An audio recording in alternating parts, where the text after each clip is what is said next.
Hey fam, welcome to the Freetrail podcast. Of course, I am your host, Dylan Bowman, one of the founders of Freetrail. A couple of things to get to before today's show. Please, you're watching here on YouTube, smash the subscribe button if you don't mind. We're going to slowly try and build this channel over time. So hit the subscribe button so you can be informed each and every time we drop a new video here.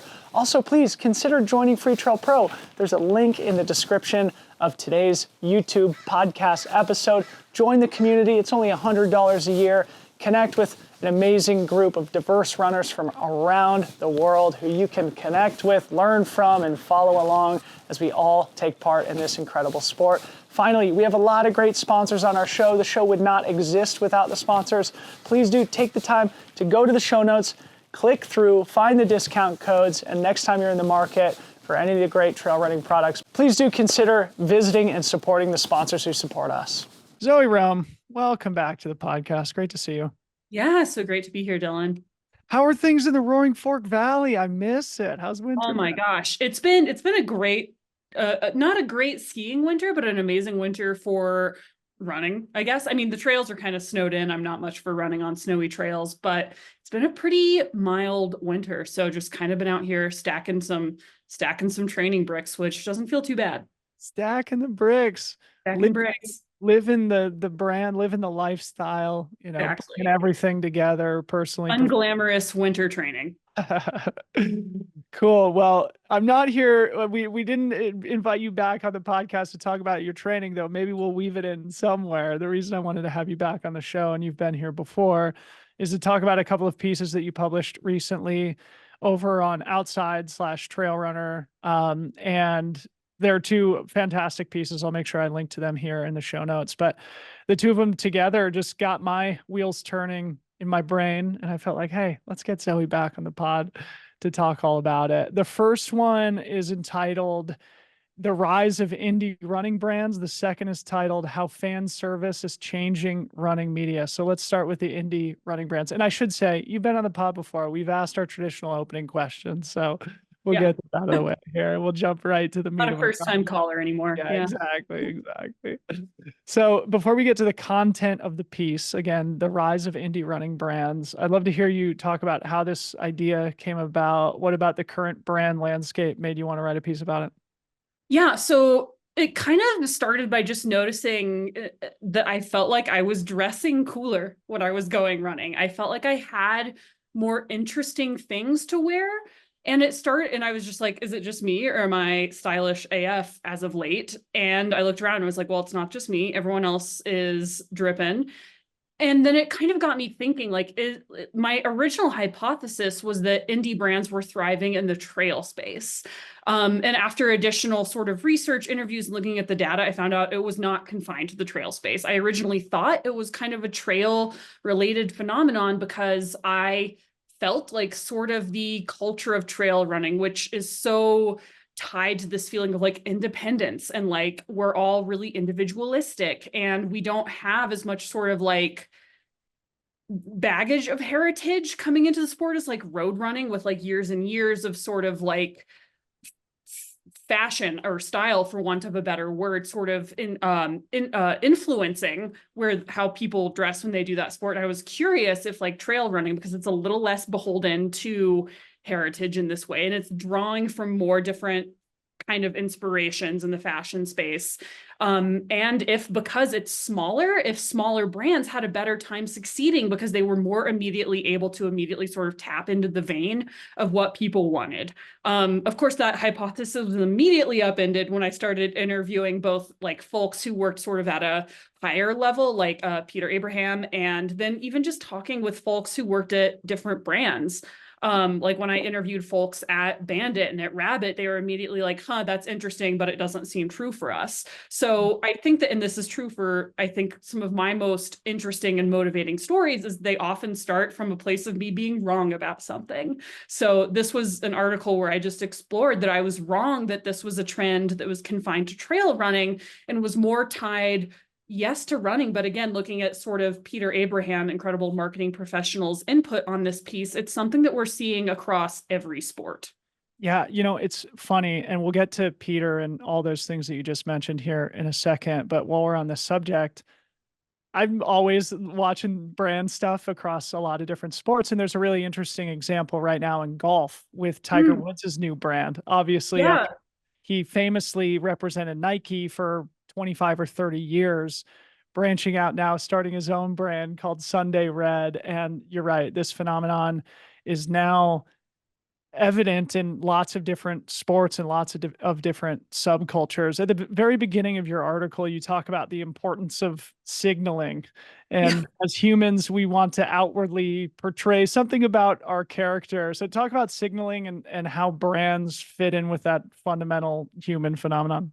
Yeah, and I think this was something that, again, sort of like my understanding of it started with trail, and then I've sort of expanded outwards as I become more familiar with the running landscape generally. But my eyes are open on the start lines, and I kind of see like, and I think about why I wear what I wear when I go running, and I'm curious about what other people do as well. I'm always really interested in how we perform our identities, like how we perform being ourselves. Like when I'm wearing a plaid shirt and a vest, I'm like trying to signal that I'm an outdoorsy young professional who's laid back, but like engaged in their job. And like, these are things that even if we're not thinking about it on a super conscious level, we're communicating really core things about ourselves to people all the time. And I think that this doesn't stop when we're doing athletics, and in fact can kind of be even intensified in some spaces, particularly like trail running and running. I think another thread that I was really interested in pulling on in the piece is that a lot of the running has exploded as a sport, trail running particularly. There's more and more people coming in all the time. And so I think we're seeing two kind of signals break through, which is the person who's like, I've been here the whole time and I'm trying to show that I've been really connected and tapped into the core of the sport for a while. And then we're seeing this amazing new generation of younger and more diverse runners coming in saying, I am not tapped into the core of the sport and IDGAF about that core. And I'm really new and bright and exciting. And here's who I am. And I think that sort of that splintering communicates two really interesting things about the direction of the sport. Is there's people who really increasingly want to signify how identified they are with the sport, and then people who kind of want to play with that identification and signal that like they're not just identified with the sport, they're also identified with other things. I think that like we're seeing a lot of streetwear sort of inspiration come out in the trail and in the run space, which I think is really, really interesting, of people showing that they're traveling through spaces that aren't just like the sort of like Gorp core super REI trends that we've seen in the past. And I think that like I just so fascinated at how these brands have really tapped into different vibes in the space. Like when you see someone in full head to toe tracksmith, you immediately have sort of like a story about who this person is, and they're intentionally communicating that story to you, right? If you saw me in full satisfy, you would immediately have a story about who I am. You would know specific things that I'm trying to communicate with you about what my relationship to this sport is, what my relationship to the outdoors is, what my relationship to conscious or conspicuous consumption is. Yeah. It's so funny because it's kind of more relegated into lifestyle sports, right? Mhm. You say in your piece, like trail runners, you want to signal that you belong to this community, whether you're on the trail or at the coffee shop or at the brewery or something. Where if you think about people who take part in big four sports, basketball, football, even like MMA and stuff, they're not showing up to the coffee shop wearing Yeah, shoulder pads or shirtless or something like that, right? But there's something about totally. these core lifestyle subcultures that become such an intertwined part of our personal identities. You talk about the pandemic and how that may have catalyzed the explosion of these new brands. So say a few words about that. Yeah, I think, again, really zooming out to look at sort of the macroeconomic factors that influenced why we're dressing the way we're dressing when we hit the roads and the trail. And I think it starts in a pretty far away place, which is, during the pandemic, it sort of influenced the economy and particularly fashion in some really interesting ways. First of all, we all as a culture swore off hard pants during the pandemic, which is a great decision, and I stand by it. Athleisure completely exploded during the pandemic. people started really investing in sort of like long lasting comfort wear, such as like Lululemon exploded and has sort of been on the up and up for many years now. Allbirds has really exploded. And increasingly we're seeing that people, instead of investing in like chinos and loafers, want to wear leggings. They want to wear joggers. They want to wear technical apparel, even when they're not rock climbing, recreating, trail running, whatever it is they do. We're all sort of leaning into comfort and signaling that we are people of leisure and recreation, even when we're at work. Increasingly, I think another thing that we see sort of as a macro sort of factor in this is that like free time to recreate and exercise is increasingly a signal of status. So being able to wear some fancy running shoes when I'm at work signals something different about who I am as a person. Being able to wear like a Lululemon crop top that shows off my yoga arms or whatever signals something about my identity that we weren't previously seeing in workwear. And of course, like sort of what folks are permitted to wear at work has really relaxed since the pandemic. Some folks, I mean, I'm working from home now, but essentially we're seeing a huge explosion in athleisure. And this is driven by a couple different factors, sort of a shift in fashion overall from a practical place. And again, like sort of seeing that increasingly people want to bring different aspects of their identity so that we can really signal like, look at me, I'm such an individual. I'm not like every other desk monkey. I'm wearing some really cool Nike trail shoes to work. Like you can tell I have fun on the weekends. I want to talk more about that differentiation component because I think it's so important to this conversation. But before we get to it, you mentioned Peter Abraham. He's a mutual friend of ours. And he was actually on my show and we talked about this thesis of nichification of sports. And I think this is a subject that we'll come back to talk about when we go to the media part of the episode. Explain Peter's nichification thesis for those who haven't heard, and how is it relevant to this brand convo? Yeah, I would really encourage everyone to go read his original Medium post about the nichification of sports, because I think it is like sort of the best encapsulation of what we're seeing in a lot of different places generally. And I feel like it's kind of become a guiding thesis that I'm using to investigate a lot of different questions lately. But essentially, it's just sort of positing that every sort of subculture is becoming increasingly fractured because of the internet, because of access to media. Instead of just being into trail running, I can get really into like punk rock Portland based like underground trail running. Like I don't have to just be a part of this like monoculture of a niche. Like it can be a niche of a niche, you know? And I think that that is something that's really driving how we consume and how we communicate who we are.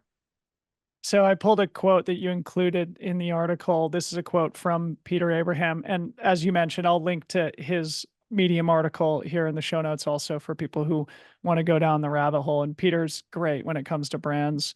What he said is, well, Nike had a bit of an attitude. The rest of the brands were plain vanilla. Now you look around at all these brands and they have different points of view and different perspectives, stories, and attitudes.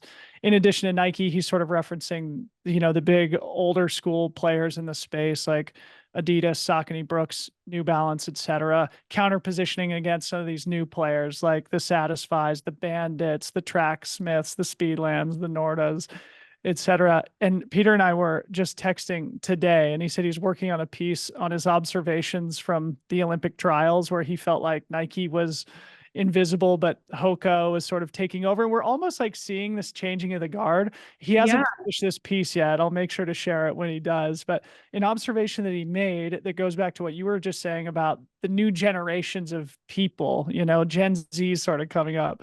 He made the observation that, like, you know, it's Hoka, it's On, it's Tracksmith, it's Rabbit, it's Bandit. You're not seeing as many of these older school brands. And the commonality between the brands that seem to be succeeding is that they're like, whatever, less than 10 or 15 years old. And maybe that's something about the changing consumer. I don't know if there's anything you want to add to that. Yeah, totally. I think it is largely driven by changing consumers, and also like another like sort of the less maybe it's about the same amount of interesting, but a big change is sort of like that these companies are better able to access markets because of direct to consumer sales, and also social media is just so much easier to find and build an audience that way. But again, we're really seeing that a lot of these are tapping into a younger and more diverse sort of core of runners. I think this is actually something that I hope we'll touch in when we touch on the media piece, as well as there's sort of like like a previously unsatisfied hunger.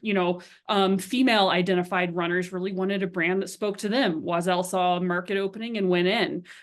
Black runners really want a brand that speaks to them. Pioneers came in and is selling like really cool, like street style influenced performance apparel marketed towards Black runners. And I think that we're really seeing how that change in demographics opens up really interesting new market spaces for folks to succeed. I'd be curious to see if they can succeed at scale in the same way that On and Hoka have.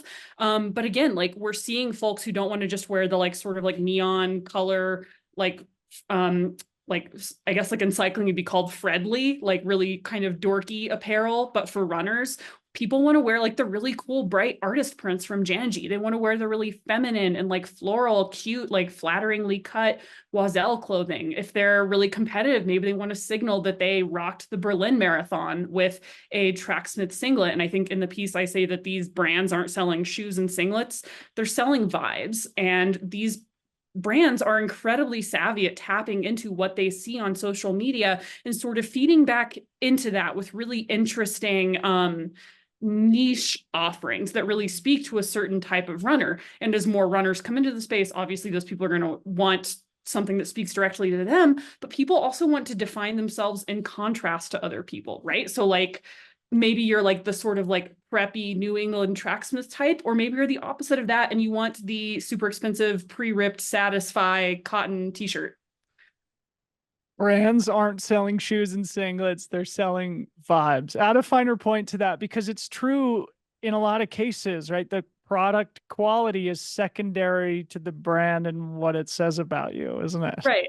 It is. And it's not like they're poor quality, but like when I could buy any singlet in the world, why don't I just buy like a $14 one from Amazon? It's like, well, because I want to look and feel cool.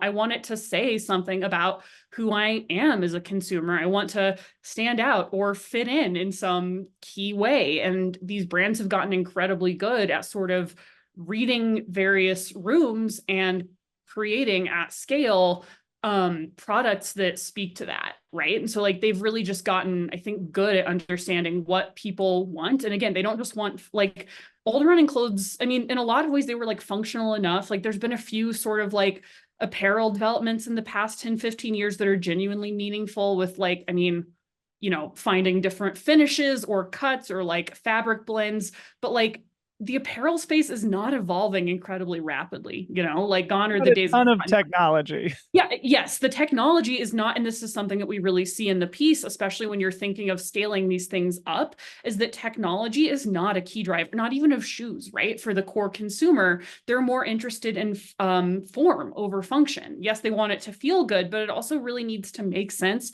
for who they are as a person. And increasingly, people want to communicate who they are through sort of consumer choices. I think one of the really fascinating findings that I saw in the demographic data was that Gen Z consumers have a really strong identification between who they are and what they consume, which is kind of uncomfortable for me because I'm always really skeptical of trying to collapse the human experience into the consumer experience. That's a weird space, but I think that there can be a lot of positives that come from like understanding that consumers want to communicate their values through their consumer choices. Okay, so keep going with that, because in the piece you mentioned the example of Jiangji and their clean water initiative. So you could use that as an example to make this point. Exactly. I mean, frequent, like I'm wearing a Patagonia shirt, and I can't deny that probably in some part of my brain, when I bought this shirt a few years ago, I was like, aha, like I like environment, shirt likes environment.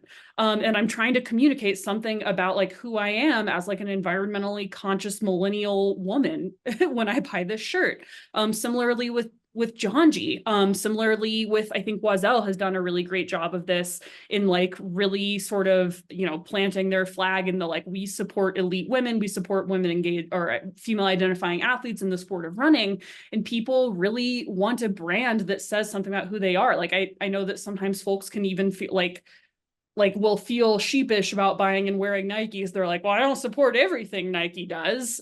Like I would like someone on some level would expect the fact that you're wearing, Alpha Flies to be an endorsement of everything that the company has ever done. But that is how increasingly consumers think, is that like what I wear is a real representation of who I am and what I believe. And I think this is something that you see increasingly with younger generations, to some extent with millennials, but it is the most pronounced with Gen Z consumers.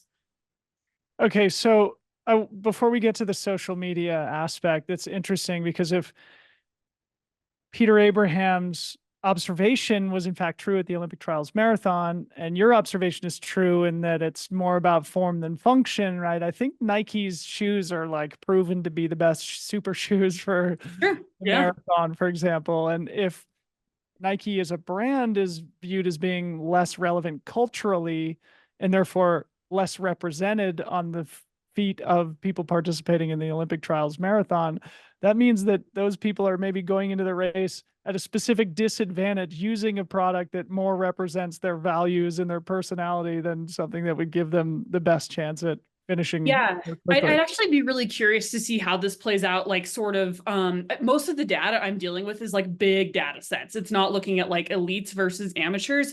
I'm looking at like everything, like a lot of the data sets I looked at taken from the Outdoor Industry Association. It's including like walkers, runners, like very amateur athletes. I would suspect that people's choices are different. Like I would love a data set where I could like control for how many miles someone runs in a week. Like that would be fascinating to me. But I think that like at the elite side of the sport, like technology is much more of a driver. But again, like, in the last Olympic cycle, we saw Nike, they handed out a pair of shoes to everyone who qualified for the trials. So like there is sort of this like leapfrogging of brands that I'm really interested in at the top of the game. And I think that it's sort of like you're looking at sort of two parallel competitions being played out simultaneously. Like what's driving the elite, like the sharp end of the sport, and then like who's vying for like the more casual runner, the walker, the like outdoors person. And I think what's interesting, I mean, most of the economy is that latter person, is the like more casual, which is like kind of hard for me to wrap my brain around because I live in a bubble and everyone is obsessed with the outdoors in my immediate, sort of like work life circle. So like I have to always be really careful with my mindset around this because like I think I know more people that qualified for the trials than walk for fitness. But that is what is driving most of these larger trends. I think it would be interesting because I think that hypothesis would not hold up in the same way at the elite end of the sport. I do think it's interesting that we're seeing brands like Tracksmith come out with their super shoe. And like, even Allbirds has come out with like a carbon plated shoe. Like a lot of brands that previously were in a more lifestyle category, we're on the more scalable side of the thing, are doing really interesting and cool stuff on the pointy end too. Like you're never going to sell as many super shoes as you would just like a cute athletic sneaker. So why invest in the super shoe? Well, will that get more people into your kit? Will that get more people on your website? And you have to assume that if they're investing in this, it's not just out of warm fuzzies for the sport, that there is a play that they feel investing in the sharp end can have a trickle down effect of like, well, if we get a whole bunch of, OTQ runners in our Tracksmith super shoe, then like maybe we can get a whole bunch of like enthusiasts and core runners and maybe one day run, walker, gym folks into our shoe as well. One of the brands that I've been observing personally that you referenced in the piece is Bandit Running, based in, I think it's Brooklyn, New York. I had dinner with their CEO, Nick West, at TRE, and it seems like you interviewed him for the piece. And from what I understand, they're one of, if not the fastest growing apparel brands in running right now. So clearly they're touching on some sort of emotional or cultural vibe, to use your word, in the sport. So maybe using them as an example, if there's anything that sticks out in your conversations with Nick, like what have they done well and what are their customers signaling? Yeah, I think some things that really stuck out to me that kind of set Bandit apart is that in a few other running brands I spoke to, they really talked about how running specialty continued to be an important part of their strategy.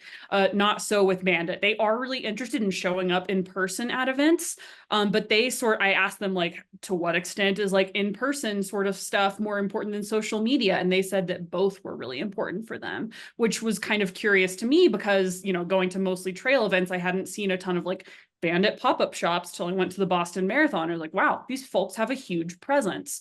So I think it's really interesting to see that interplay between the direct to consumer and between the social first, and seeing that a lot of these brands that are successful, and I would define Bandit as successful, still really put a primacy on showing up in the real world where runners are at marathons, at different races, at like putting on underground events in Brooklyn, their home, and in New York City. People still see getting together and connecting in the real world as being a key part of their strategy. Even if it's not in run specialty specifically, there is still a space where people want to like touch your clothing. They want to meet your salespeople. They want to see what it looks like on. And I think that it's really interesting that that continues to be a key component of some of the more successful indie brands. Is like, I didn't see a single one that was very successful that had like no real world presence.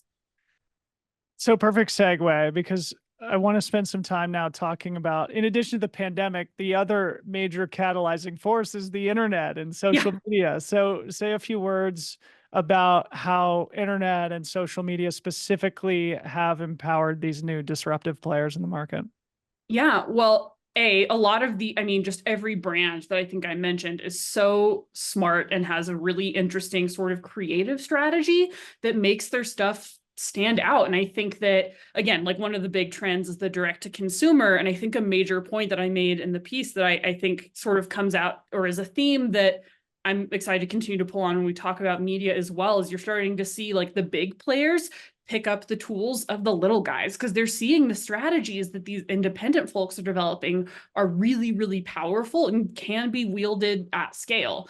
So direct to consumer is a big one. I mentioned in the piece that Adidas is looking to make at least 30% of their overall revenue from direct to consumer, which is a huge, huge pivot for a brand like that. Another thing, like you said, is social media. So a lot of these brands have really robust sort of like ambassador influencer presences. And increasingly, Instagram isn't just a place where we share pictures of our avocado toast like we did, I guess, 8 years ago. Now it's like we encourage people to consume our lifestyles directly and indirectly. I always find it so jarring when I see a runner I know and I'm like scrolling past their photo and like the little speech bubbles pop up with like the cost of like the socks they're wearing and the granola they ate and the blood tests they did and the hat they're wearing. And it's like you can immediately quantify and buy this person's entire sort of thing with the touch of a button. But it does sort of like, it helps really with like, it spreads awareness and it gets smaller brands in front of bigger audiences, and it really helps people connect with the audiences that they're most going to resonate with. And not everything is going to be for everyone, and increase it, like the successful brands are not trying to be everything to everyone. They have a very specific sort of demographic and audience that they're trying to sell to, and sure, they're likely trying to expand that, but they're tapping into exactly the people they want to reach. And they're using social media influencers in a really smart way. I want to come back to the D2C conversation because I think there might be an interesting tension here that's just popping into my head. But before we do so, let's go back to differentiation because the market has become increasingly fragmented with social media. In a lot of ways, society has also, right? Because society yearns, people, average, normal people, independent of what sport they participate in, yearn for differentiation. And sometimes what sport they participate in is part of their differentiation. And it's getting harder to differentiate when everybody is observing each other on these digital forms. And my feeling, my thesis is that artificial intelligence is only going to make this worse because, it's going to make us not only need to differentiate from one another, but also differentiate from our robot overlord. So any comments on just like the importance of differentiation on like almost like a human biological level? Yeah, I think again, like, and this was something that was originally part of my trail running hypothesis, and I wasn't able to uncover a lot of data to support this, but it is still a feeling that I have, which is that as a people, trail runners, we're fairly homogenous, like compared to other groups, right? Like we're sort of it's not exactly a true reflection of human society, the trail running space. There's a lot of sort of middle-aged white folks running in the mud, running in the woods, trying to stand out while also remaining part of the tribe. Ergo, sort of, we saw this explosion of things like the 5-panel hat, which was like a slight tweak on the trucker hat, but it was like, oh yes, like this thing serves a function, but I'm gonna tweak the form of it just slightly so that I stand out just a little bit, not too much. Increasingly, we're seeing the bucket hat take up space in again, like there is a formal or a functional sort of like sun protective element to it. But again, we're looking for ways to just slightly tweak how we show up in the sport that signify like I'm a little different than the guy standing next to me. And I think that's really, really fascinating, is that like, I think in this, again, trail running being the culture I feel like I understand most, is like there's this like tension that we're trying to hold, and like I find myself trying to hold it and like understand it in our community as well, of like it's like we're all sort of like a wolf pack of lone wolves. Like we all really identify as individuals and being probably the quirkiest person we know together, and I think that's something that makes the trail running space endlessly fascinating to me, is this like thing of like we're all together individuals. Okay, super interesting. So coming back to the direct to consumer phenomenon, when you were talking about it, and you referenced in the article that Adidas' long-term strategy is to derive more and more of their revenue on a percentage basis from a direct to consumer channel rather than going through wholesale accounts. The interesting trade-off there that I don't know if you uncovered anything in your piece about it is that specialty running retail stores are sort of temples to the culture of running, right? And if you damage a relationship with a retail outlet, all of a sudden you become less relevant with a core consumer. Anything you want to say about that?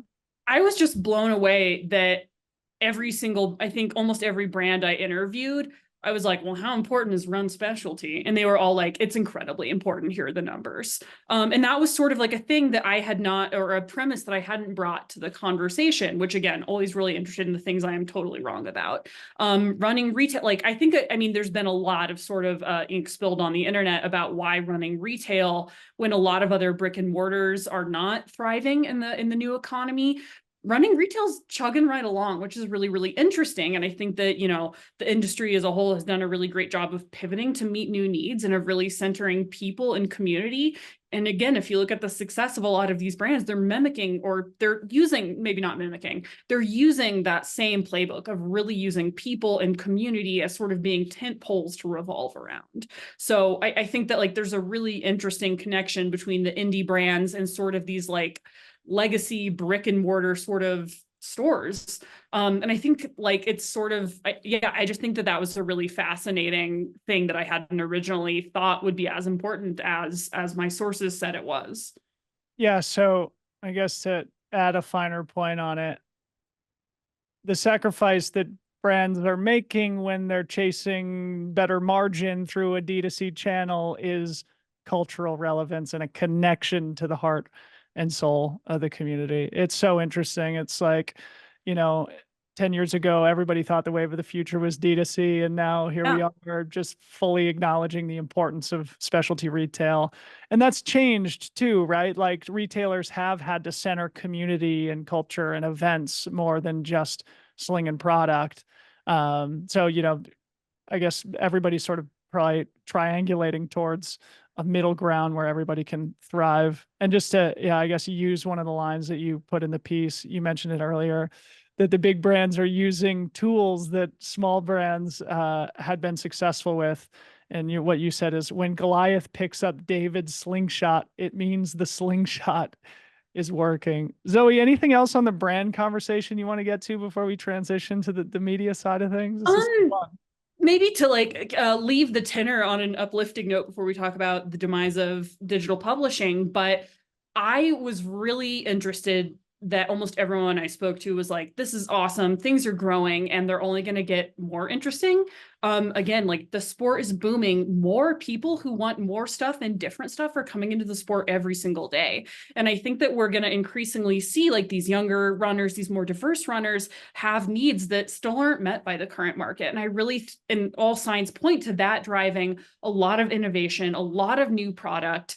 And I'm really excited to see what's sort of coming down the pipeline for our industry. And I think this was something I was pretty buoyed to see, was like leaving things on an optimistic note of like, the game is changing, new folks are shaking things up, and the market is going to have to answer to that, but it's sort of in a way that's going to grow the pie. And so I'm excited for that. Yeah, what a great Just point. be dressing cooler and cooler going into the future. A great note to end that part of our conversation on is to our listeners. If there's a need that feels unmet to you, maybe that's an opportunity to start your own brand and develop your own niche in this greater running ecosystem. Transitioning to your other article, again, it was entitled How Fan Service is Changing Running Media, like we did for the brand conversation first. I'd love for you to just tell me what made you want to write this piece before we get to the content itself. Yeah, I mean, really the idea came from thinking about the Marvel Cinematic Universe and the demise of Marvel in the film industry. And increasingly, a lot of film critics were pointing at fan service and the feeling that these like Marvel superhero movies, instead of trying to develop new interesting storylines, kind of became increasingly pandering to the fan base. And that struck a chord with me. And I feel like there's a way in which that can sort of be a warning or an invitation to inquiry for running media and for media generally, because I think it's been a really, or I don't think, data shows, all signs point to this being a really tough time in media. I saw a statistic from Poynter that over 20,000 jobs in journalism have been lost in just the last calendar year. That's a lot of folks laid off. Pitchfork just closed up shop. Sports Illustrated closed out, or Pitchfork got acquired by GQ. Sports Illustrated lost its licensing. HuffPost shut down their news wing. BuzzFeed shut down their news wing. Vice is on life support. Vox had huge layoffs. The Washington Post had huge layoffs. So this is everything from like legacy media brands to a brand I know and love like Pitchfork, which was this like, which I think is actually a pretty good analog for our conversation, a really core niche publication. And everyone is struggling in the current sort of media economy. And I was really curious to explore why. Okay, so stepping back, for those who aren't as in the weeds about the media and journalism industry, congratulations to you and your mental health. Right. Well, give sort of like a macro synopsis on how things have changed in the last 10 or 15 years, and maybe also how it mirrors Peter Abraham's thesis on nichification. Yeah, well, I think to go all the way back to the days of William Wordsworth, I'm going to do a very journalism thing, and I'm going to zoom entirely too far out. But I've been reading a collection of William Wordsworth's letters, and I was recently reading a letter that he wrote where he was hand-wringing about the fact that his small town England newspaper was going to move to twice a week publication. And oh no, this signals the absolute demise of thoughtful, nuanced journalism with twice a week the papers coming. Who has the attention? Who has the time? So I do want to situate this in the context of like journalists being worried about the death of journalism is a very proud tradition in our industry. It's one of the things we do best. And I'm in good company when I am scared as hell about the future of our industry. Thank you, Bill Wordsworth. But I think, most immediately what I look to, particularly in the world of sort of mid-sized and niche publications, are things like the rise of, essentially like sort of one of the macroeconomic things is increasingly advertising has been tough. The economy struggled during or post-pandemic, and things are, starting to look up, but increasingly advertisers have been really risk adverse. And now they're spending the majority of their money with just 3 companies, Meta, Google, and Amazon. So sort of middle-sized companies like Outside Inc. Are sort of caught in the middle in a tough place where a lot of advertisers just aren't spending their money with us anymore. Increasingly, a lot of the ways that folks consume media isn't by, it sounds like almost antiquated to like, I go to a homepage to look for the news. That's not how anyone consumes media. People find it on social. People send stuff. They subscribe to newsletters. The way that people consume this stuff is really changing, and our industry has been not as agile in responding to it. So sort of the ways people find us is changing, and the ways that we earn revenue is really dramatically changing. So that sort of makes for a challenging confluence of factors. So bring it back to the nichification, because we are seeing the slow death of a lot of, especially local newspapers, for example.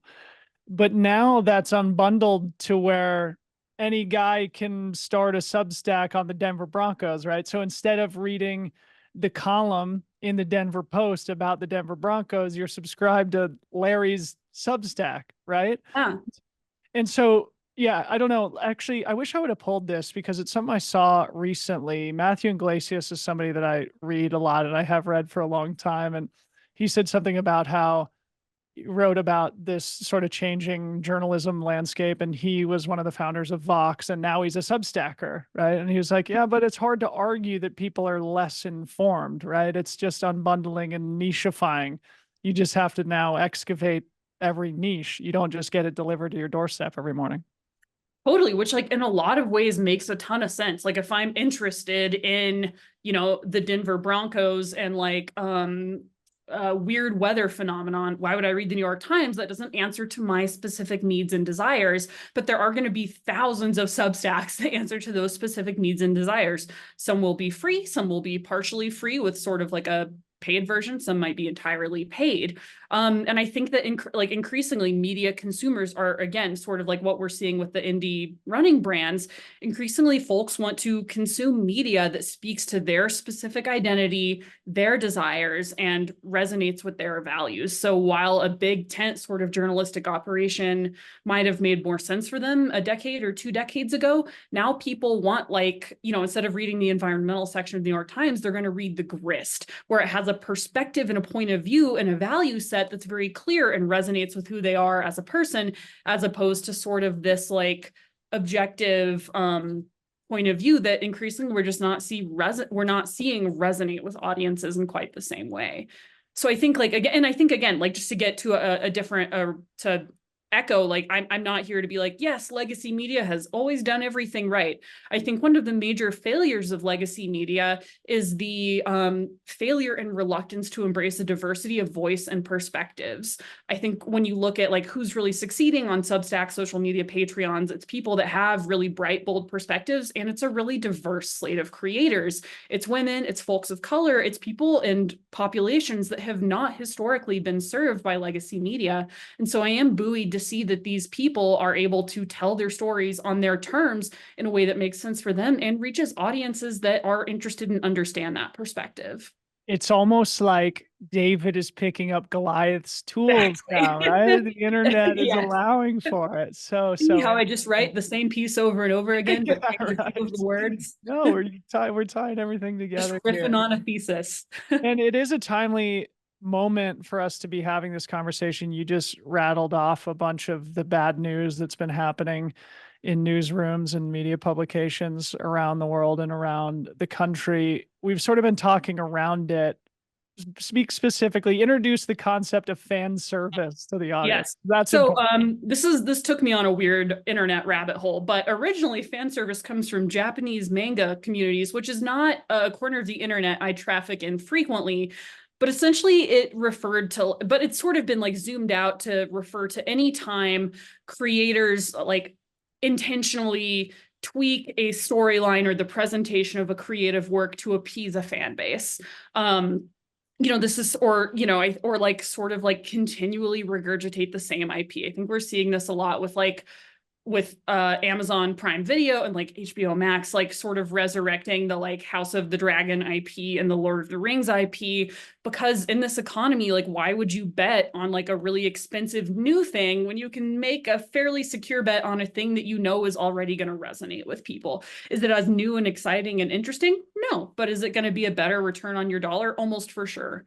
So I think that this is sort of the macroeconomic factors that are driving this, again, are sort of a shrinking of where media, again, using that as a really big tent term, to lump me in with Amazon Prime Video, are sort of incentivized to be risk adverse. And I think out of that risk aversion comes fan service, which is sort of this like give the people what they want media strategy. So I'm going to read a quick passage from your piece, and then we'll use that to jump to the sort of next part of our conversation here. What you said is, writing in the trail world is so compelling in the investment of the fans. However, writing in the trail world so compelling is the, I must have copy pasted this wrong. Give me a second. What you're saying is basically, however, creating content based on the whims, interests, and desires of the most vocal of your fans rarely results in the best storytelling or journalism, particularly at a time when trail running especially, is shifting and changing. So talk about the importance of actual journalism, especially in sectors that are in moments of transition. Yeah, I think it's, no secret to anyone who's even Googled trail running recently, but also anyone who, especially tunes into this podcast, that our sport is at a really interesting inflection point. And I'm less interested in sharing my, I guess, opinion or perspective on that inflection point beyond saying that I think it really involves stakeholders approaching these questions and situations with a keen eye and maybe sort of a humility around whatever preconceived notions we're bringing to these questions. I think specifically like the day before, there was a huge sort of cultural conversation around UTMB. I published a piece looking at the recently announced UTMB adaptive athlete policy, and a lot of the adaptive athletes weren't loving it. And I wanted to share their experience crafting the policy and their perspectives. And I was kind of bummed to see that really got buried in other UTMB storylines. And I think that to me, what that signifies is that there was sort of one acceptable storyline about what was happening at UTMB. And there was only one sort of like way that people could, or there was one sort of dominant narrative about how to relate to the story, how to interact with this story.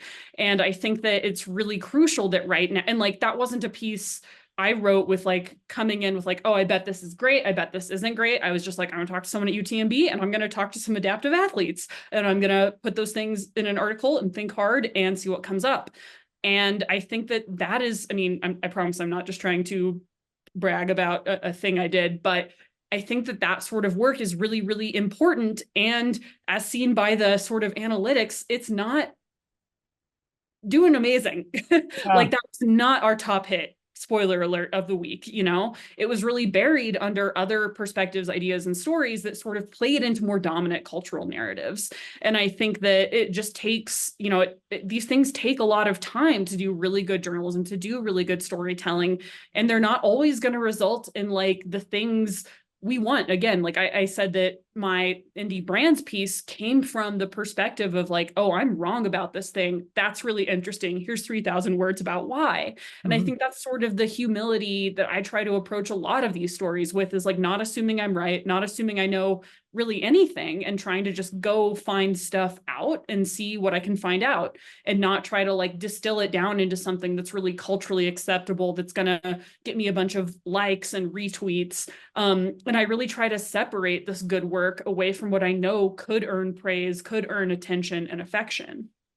So it speaks to a tension that I'm sure you feel, though, internally when you're determining the editorial direction of the outlets that you're working on at Outside. So maybe explain those trade-offs for those who aren't in the weeds like us, because I was saying, like, an article about Jim's nutrition plan, for example, at UTMB is not going to get, or is going to get a lot more attention than the adaptive athlete policy at UTMB. How do you personally deal with that tension?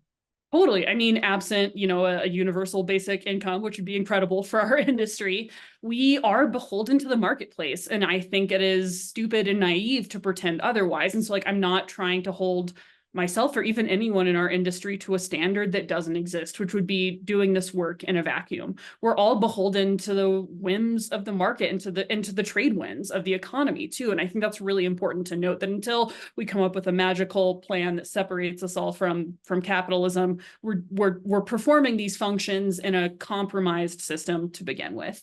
And we do have to generate things that essentially, we always call it sort of like keep the lights on content. For us, that's a lot of service service content, which is sort of like training plans, expert sort of like stuff that teaches you how to do stuff, is how I like to explain service oriented pieces. Those are a really big hit for us. And as a journalist, like it's sometimes can be less interesting and fulfilling for me to be like, here are 5 different experts telling me how to do a threshold run sufficiently, than like talking to adaptive athletes or exploring like, different like environmental themes or something I'm always really interested in, exploring women and equity and diversity. Those things are really important, but if I only ever did that, we would be out of business yesterday. I know we all like to believe that we're amazing, really conscious and savvy consumers, but the data would show otherwise. Whenever I write about the environment or write about women, that stuff is not what like pays the bills, unfortunately. So we have to do the stuff that does pay the bills in order to make space and make time for the stuff that is really important and the stuff that is hard to take time and space for, but that as journalists and writers, we all really, really believe in too. So again, I'm not trying to like hold up like what I'm doing is like, and I have found the way to divorce myself from the economy. I am absolutely beholden to all of this. And I think that's why this piece probably feels pretty hand-wringy to folks, because I'm trying to take a really honest look at how I operate and how my team and our sort of outlets operate in this really challenging economy, right? Like it's not unique to trail running. Like this is something we're all sort of muddling through as a culture. And media is just like a notoriously hard business. There's really like 2 reliable ways to make money: advertising and subscription. I think you sort of make the argument that subscription can exacerbate this fan service concept. Am I right in that? Elaborate. I think so it depends. So it depends on the scale of the publication. I think when you look at, when you look at the data in the media industry, the publications that are struggling the most are mid-sized publications. I think that Outside and Run sort of fall into that. New York Times and like other sort of like legacy places are doing better. I don't think anyone's like 10 out of 10 thriving in this economy, but like, New York Times with its diversification leaning into cooking, games, a lot of like really, really expanding their offerings so that the New York Times is kind of hardly even a newspaper at this point. It's like a crossword puzzle that also has environmental news. That's a really savvy play in this market, and they're using a lot of the income from their games and from their recipes to subsidize the journalism. I think, Outside kind of being in the middle, it's much more of a struggle. And I think that no matter where you get your money from, again, it can be compromised. We have a really strict editorial firewall so that any advertiser who spends money with us can't communicate with can't influence editorial. And likewise, I can't influence advertisements. That's really healthy, a separation of church and state, even though it can be frustrating when I see an advertisement that I'm like, oh, that's cringe, or like not loving that. It's good because like that protects me as an editor. No shoe company can be like, hey, Zoe, write about how great our shoes are. So I think that sort of, again, like there is no perfect model, but we have sort of this combination of subscription and advertising. And I think there's downsides to leaning too heavily on either one or trying to cut off either one, right? Like if you cut off subscriptions, that sort of opens up a pathway down clickbait and over reliance on just getting eyes on the page and doing quantity over quality, because that's the best way to sort of hit your CTMs with advertising. If you were to take advertising away and become beholden only to subscriptions, again, super like dependent on like, how do people feel about the economy? Because one of the first things people will give up when they feel financially squeezed is their subscription to a recreation-based outlet, right? Like I'm not putting their kids through school. I'm not performing an essential service, even though I like to think I'm important and worthy. Like I'm not essential. And that's, again, like we see subscriptions sort of teeter when the economy is, similar with advertising, but in the same way, it's sort of like you see sort of overlapping different seismic needles. I think that when you get down to like the smaller scale, people can become very beholden to subscriptions. And I think that this is something, again, like is not at all unique to the trail space. Or to the run space. I see it play out there, but I think you really see it even with like political journalism. Like, why would I read an objective New York Times sort of approach to something when I can subscribe to a Substack that speaks exactly to my current leanings and is just going to validate how I feel. And I think we've really seen this with increasingly, like, especially in the political tenor of a lot of coverage in our world, is that things become increasingly sort of extreme on either end of the spectrum because it doesn't pay to be moderate and it doesn't pay to be nuanced. It pays to enrage people, to make people fear, and it pays to make people feel happy and comfortable. And something that's in the middle doesn't really do that. So people are increasingly incentivized to have like really takey newsletters and to really just sort of like find something that works and then do that, but to the 11th degree when they find something that strikes a chord with their audience. So like, I mean, I feel like you can see this in like debates as like, I know this, it's not totally silly, but like there's a lot of like aerobic deficiency syndrome is something that I see people really enjoy fighting about on the internet and creating Substacks and podcasts around. And if I released a podcast that was like, I have two experts respectfully debate this concept, no one's going to listen to that. They want to listen to one person go off about why aerobic deficiency syndrome absolutely doesn't exist. And if you believe in it, you're a fool. The whole political media thing really does drive the point home about the dangers of fan service, doesn't it? Because as we all know now, yeah, you basically go to a place to get fed what you want to hear, not necessarily to learn anything there. I don't know if there's anything else you want to elaborate on there, I draw mean, the I line think towards I'm a sports pretty media. smart media consumer, and I, again, am not above any of this. I will always find myself reading opinion newsletters or listening to podcasts that I'm like, oh man, I'm really vibing with this. I should sort of check myself on why and what I lose and what I gain from engaging with this media. So again, I'm not here to like point fingers at, I think the reason that I'm really compelled by this argument I make is because I feel very complicit in it. And I just want to invite all of us to think about what we make and what we read and how that shapes our world. I too feel complicit. That's why I wanted to have this Yeah, conversation. right. I mean, it's like, What yeah, I'd be curious how you navigate this because I think like, again, like I feel really excited by the subscriber model because I like being accountable to my audience. Yeah. How do I do that in a responsible way? And I'm curious how you navigate that with Freetrail. Like, how do you think about like, again, like creating, like you do have, I'm trying to not use the word fan base because I don't want to like lump you in with the phenomenon we're discussing here. No, How I very you, much think it's fair. I think it's fair. And how so do I'll you give but like how do you navigate this? Because like I don't think you're complicit in the like most extreme examples of this. And I'm curious how, like, again, how do you have a viable business that how do you do it? Yeah, well, this is why I wanted to have this conversation with you. And I guess to pull back the curtain for our listeners, when I sent you the email is something to the effect of it'd be fun to talk to see what a generic sports dude can learn from a trained journalist. And certainly what you do at Trail Runner and at Outside, it's more journalism, where Freetrail is more entertainment, I would say, right? They're like, therefore more fan service. Like, I'm not a trained journalist. I am a fan. And frankly, I can't afford to pay journalists. So like, I also try not to be a, just like an engagement farming machine that's, Yeah. capitalizing on provocative topics in the sport. I try and be, tasteful about what conversations I engage in and try to be unifying and not divisive and stuff.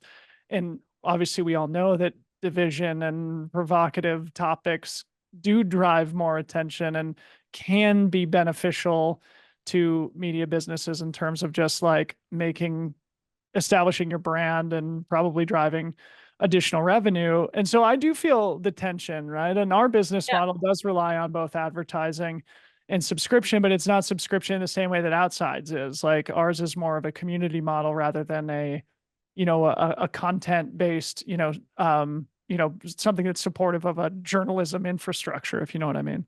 Right. But I think that that community is like a value proposition outside of the like, oh, this guy is regurgitating exactly what I want to hear all the time. And so like, I think any ability to diversify your offering sort of helps get us all out of that space, right? Like if all you were doing was writing a newsletter or putting out a podcast, that's like the more different streams you open up, I think that that sort of opens up complexity. And I mean, obviously we're seeing bundling being a really big thing in the media space. That's something that Outside does. Increasingly, streamers are doing it in a way that I think is hilarious because they're basically just reinventing cable. um, I was going to bring that up. Like this whole new sports bundle yeah. is basically I'm like, oh, great. reinventing cable. Netflix is just sports now. But it's sort of like to what we were talking about earlier, where with the retail versus D2C concept, where everybody thought that D2C was going to be the wave of the future. And now retail has never been more relevant, at least at the grassroots level. And now everybody thought that cable and the bundle was dead when it comes to, television and streaming, but really it's just a streaming version of cable that's Yeah. reemerging, isn't it? And I mean, again, when you see the big guys pick up the tool of the little guy, that's interesting. You should pay attention. If you look increasingly at what Outside is doing, using social first storytelling, we hired influencers to help with our coverage of the Olympic trials at Outside, right? Like we are leaning into the tools that are actively dismantling our industry. That's interesting, like what is that going to lead to? Because like I don't see increasingly influencers being like, oh my gosh, legacy media was so right. We should take forever to fact check this stuff and include multiple sources. They're like, screw that. I'm going to do my thing. And legacy media is like, oh, that's interesting. How can we use that? Actually, even dating back to my days at NPR, I did a training when I was an NPR journalist on how to share more of my personality online and on social media. And it made me very uncomfortable because I kind of had this space of like, I thought all I had to do was like be capable and show up and do my job. And I didn't have to be likable and fun online, but it doesn't matter how good a journalist you are if you're not good at disseminating your story, if you're not good at storytelling around your story. As professional storytellers, that would hopefully give us an advantage to some extent, but B, there's also disadvantages because a lot of the stories I want to tell are not super popular. Women, environment, equity and inclusion, very important. I know we all know they're important, but again, if you saw the data, you would know how vulnerable a space that is to lean into. So again, like increasingly, we're seeing legacy pick up the tools of the little guy. The Atlantic leaned huge into subscriber-only newsletters. Outside is going to do a similar thing. Like the big guys can only survive when they have the same sort of agility and accessibility that we're seeing, like influencers, folks like I'm not saying you're an influencer. I don't know how you would describe what you do actually, but No, you're not going to offend me at all. I'm but like it feels critical. inaccurate to call you an influencer. A new media startup. Does that sound? That sounds fair. Good yes. Nonsense word. Great. Yeah. We're picking generic up sports tools. dude, a self-described sports dude. generic sports dude. But like we have at Outside Run, we're increasingly leaning into a voices column, which is trying to better spotlight like folks who, haven't had their brains addled by years of J school and internet education to just be themselves and talk about how they identify with the sport. So I think, again, like we're not seeing the industry lean away from these things. And I think that there's like going towards the thing that scares me, going towards the thing that makes me uncomfortable or is interesting, I think is always where like the most interesting creative work is going to be. And also it's just the only way to survive. Yeah. Wow. What an awesome convo. As we wind down, I'd really love for you to tell us a little bit about some of the things that you're working on, because I know you're now involved in a new streaming show. Yep. And I know this new Outside Run platform is relatively new. If there's anything you want to talk about there, and also your burgeoning stand-up comedy career. Bring all those things full circle. Yeah. In my free time, when I'm not bemoaning the death of digital publishing, no, we're thriving. So actually, we do have a really cool new platform at Outside called Outside Run. And this came from us really looking at the data, looking at who we were speaking to and noticing that runners are really coming to us for a more holistic vision of running. Previously, I had been managing both trail runner and women's running. And siloing those things just didn't feel right. And the data was showing us that it wasn't vibing with our audience. I'm really passionate about covering women in sport from all perspectives, and ghettoizing women's coverage wasn't working for our strategy. So I'm really excited that we're now combining the best of like women's coverage, off-road coverage, and we're elevating it to a unified platform that allows us to better sort of put all of our resources together. So rather than trying to solely attend to all of these different streams, we're able to sort of create a more interesting, holistic, and dynamic vision of what it means to be a runner. Most people don't show up to run as just a trail runner, just a woman, just a road runner. So we wanted to create a platform that speaks to all of those identities, all of those ways of running in a single place, rather than sending people to trail running for one thing. And then if you want to get a training plan, you got to go to outside. And if you want a really cool culture piece, you're going to women's running. We're putting it all in the same place, but we are still being really, really I'm not going anywhere. I'm still working there. I'm still writing and editing. So don't worry, trail coverage is safe in my hands. We actually, Abby Levine has been working with us. She's incredible. Really, she gets the sport in ways that are just like Rain Man-esque to me. So I think it's really exciting, and essentially just helps us do a better job at our job and reach more people. Secondarily, I was just renewed for a second season on the Outside Show, which I'm really, really excited about. Plot twist, stuffy old journalist bemoaning the death of the industry pivots slightly into TV. It's really exciting to be able to use sort of my journalistic skills to make interesting personality driven TV. A couple years ago, actually, when I was training for Western States, I really messed up my Achilles tendon. And when I couldn't run, I started doing stand up and improv. And it made me realize how much I missed performing and how much I love doing comedy. And I love sort of leaning into that side of my creative life. And that led to someone outside seeing a stand up tape that I had done and recommending that I audition for this TV show. And now we're going for season 2. So you can find us on watch.outsideonline.com. It's going to be a fun time. Season 2 starts in April. So I'm really stoked for that. Hell yeah, man. So many good projects. So many good things. I guess in closing, we talked about it at the beginning, but maybe what else are you excited about in life? Any literature that you're pursuing right now, or any races you're training for that people can look out for? I'm training for the Leadville 100, stacking those winter bricks. I'm really stoked. That race has kicked my ass before, and I can't wait for it to kick my ass again. Hopefully I'm more receptive to the ass kicking than I was last time. I just love running hundreds in the mountains. And I think a quote that I read recently that I feel like really, it was intended to be about writing, but I feel like also has sort of is resonant for training. From writer Nick White, he said that writing is just like white collar bricklaying. And I kind of feel like that's what my winter training has been. Just not very glamorous, just laying some bricks out here. Everything is the same. It's all the same, Sports, in career, it's all bricklaying and becoming more receptive to ass kickings. I know. I wish that there was a hack or a Snapple cap takeaway I could give people that wasn't out from bricklaying, but it's just bricklaying. That's all there is. Lay those bricks, Zoe. Thanks so much for coming on the pod. I always love talking to you. I also always love reading what you write. Keep doing it. Thanks so much.